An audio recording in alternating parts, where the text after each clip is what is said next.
Everyone, welcome back in my channel treasure world.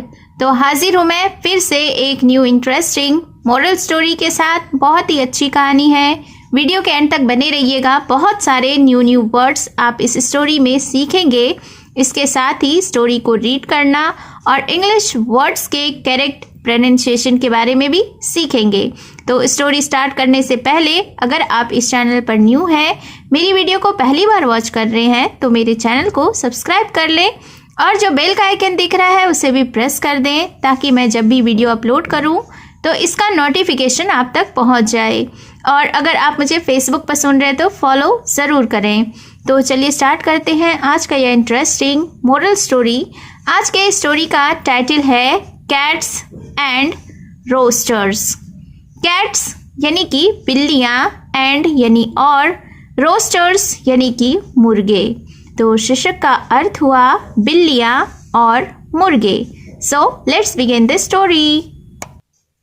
Long ago in Africa, cats were ruled by roosters, where cats had to collect food for the king, roosters for the sake of their life. तो सबसे पहले इस sentence के वोकैब्युलरीज को समझ लेते हैं।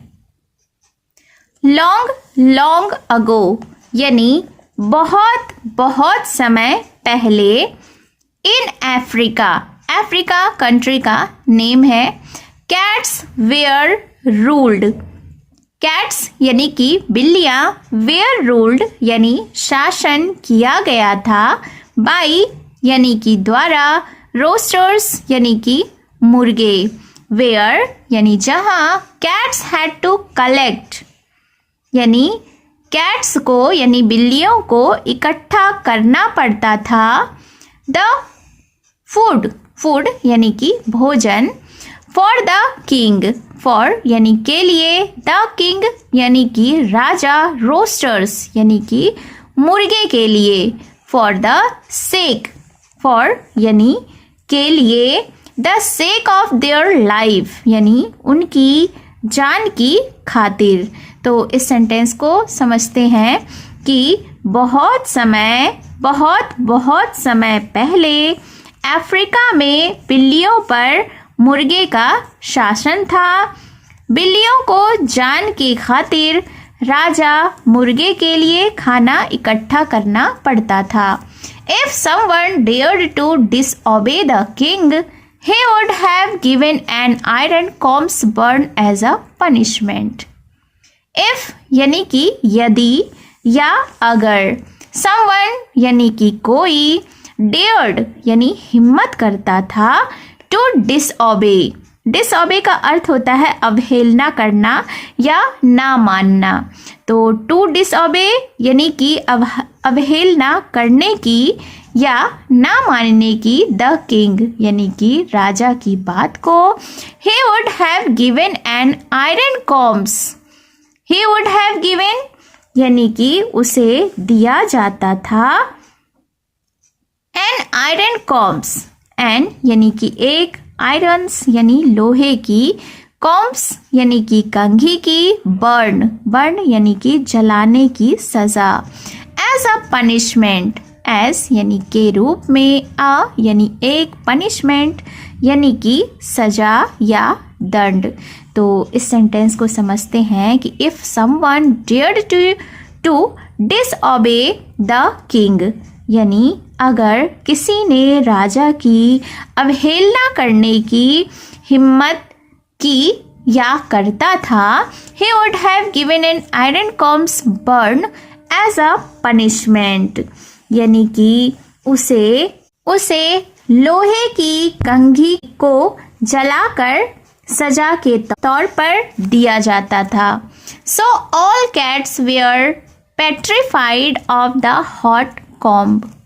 So यानी कि इसलिए, all cats यानी कि सभी बिल्लियाँ, were यानी थी, petrified यानी बहुत ज़्यादा डरी हुई या भयभीत, of the hot comb, of यानी का, द हॉट कॉम्ब यानी उस गरम कंघी से। तो इस सेंटेंस को समझते हैं कि इसलिए सभी बिल्लियां गरम कंघी से बेहद डरी हुई थी। All cats had to work hard for gathering food. All cats यानी कि सभी बिल्लियां, हैड टू यानी कि को करना पड़ता था, वर्क हार्ड यानी कड़ी मेहनत, फॉर यानी के लिए, गैदरिंग फूड, गैदरिंग यानी इकट्ठा करना, फूड यानी कि खाना। तो सभी बिल्लियों को खाना इकट्ठा करने के लिए बहुत मेहनत करनी पड़ती थी। One day, Mrs. Cat got a chance to enter and observe the gigantic home of the king rooster when he was fast asleep. One day यानी कि एक दिन, Mrs. Cat यानी श्रीमती बिल्ली, got यानी कि मिला, a chance यानी एक मौका, to enter यानी प्रवेश करने के लिए, एंड और ऑब्जर्व यानी ध्यान से देखने के लिए, द गिगेंटिक, गिगेंटिक का अर्थ होता है बहुत विशाल या बहुत बड़ा, होम यानी कि घर, ऑफ किंग, ऑफ यानी का, किंग यानी कि राजा, रोस्टर यानी मुर्गे का, व्हेन यानी कि जब, ही वॉज यानी वह था, फाउंड यानी कि पाया गया, फास्ट अस्लीप, फास्ट यानी कि गहरी, यानी कि यहाँ पे नींद से ताल्लुक है, अस्लीप यानी सोया हुआ।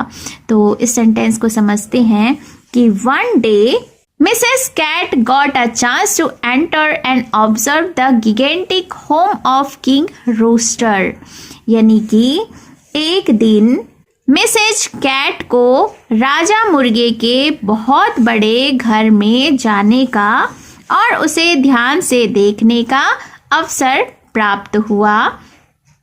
When he was found fast asleep, यानी कि जब वह गहरी नींद में सोता हुआ पाया गया या जब वह गहरी नींद में था।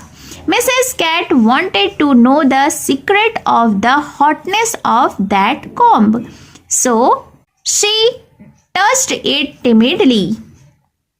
अब मिसेस कैट यानी श्रीमती बिल्ली, वांटेड यानी चाहती थी, टू नो यानी जानना, द सीक्रेट, सीक्रेट का अर्थ होता है रहस्य, ऑफ द हॉटनेस, हॉटनेस यानी कि गर्मी, ऑफ दैट कॉम्ब उस कंघी का, सो यानी इसलिए, शी यानी कि वह, टच्ड यानी कि छुई, इट यानी इसे, टिमिडली, टिमिडली यानी कि डरते डरते या सहमते हुए।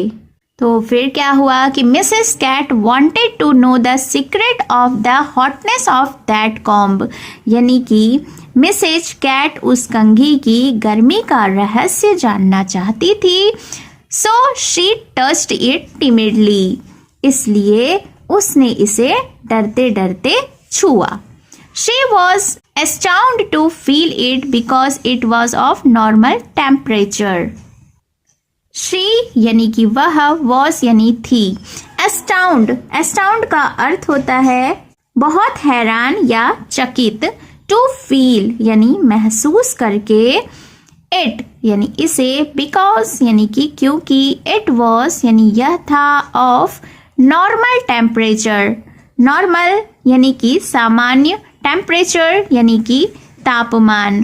तो फिर क्या हुआ कि उसे यह महसूस करके बहुत हैरानी हुई, क्योंकि यह यानी कि उसका जो तापमान था उस कंघी का वह बिल्कुल सामान्य था। Now she understood the trick of roosters, now यानी कि अब, शी यानी वह, अंडरस्टूड यानी समझ गई, द ट्रिक, ट्रिक का अर्थ होता है चाल या चालाकी, ऑफ रोस्टर्स यानी कि मुर्गे का।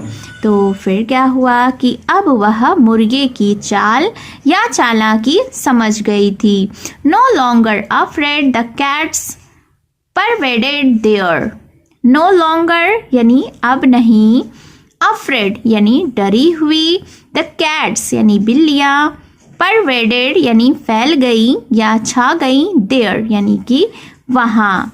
तो फिर क्या हुआ कि अब डर से मुक्त होकर बिल्लियाँ वहाँ पहुँच गई। All the cooks ran away to see the cats, और सभी रसोइया बिल्लियों को देखकर भाग गए। कुक्स यानी कि रसोइया, रैन अवे यानी कि भाग गए, सी का अर्थ होता है देखना। Moral of the story is tricks never persist for long. Tricks का अर्थ होता है चालें या चालाकियाँ, नेवर यानी कभी नहीं, परसिस्ट यानी टिकना, बने रहना, फॉर यानी के लिए, लॉन्ग यानी कि लंबे समय तक। तो इस स्टोरी का यह मॉरल है, यह सीख है कि चालाकियाँ ज़्यादा समय तक नहीं चलती। तो कमेंट बॉक्स में ज़रूर बताएं कि आपको यह स्टोरी कैसी लगी, और इस स्टोरी के डिस्क्रिप्शन को ज़रूर चेकआउट करें क्योंकि वहाँ पे इम्पॉर्टेंट वर्ड्स हिंदी मीनिंग के साथ लिस्ट आउट किए गए हैं। सो वहाँ से चेकआउट करके आप अपने वर्ड्स पावर को इम्प्रूव कर सकते हैं।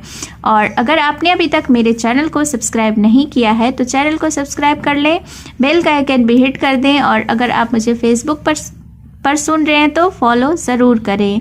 तो मिलती हूँ मैं फिर से एक न्यू इंटरेस्टिंग मोरल स्टोरी के साथ। Thank you for watching.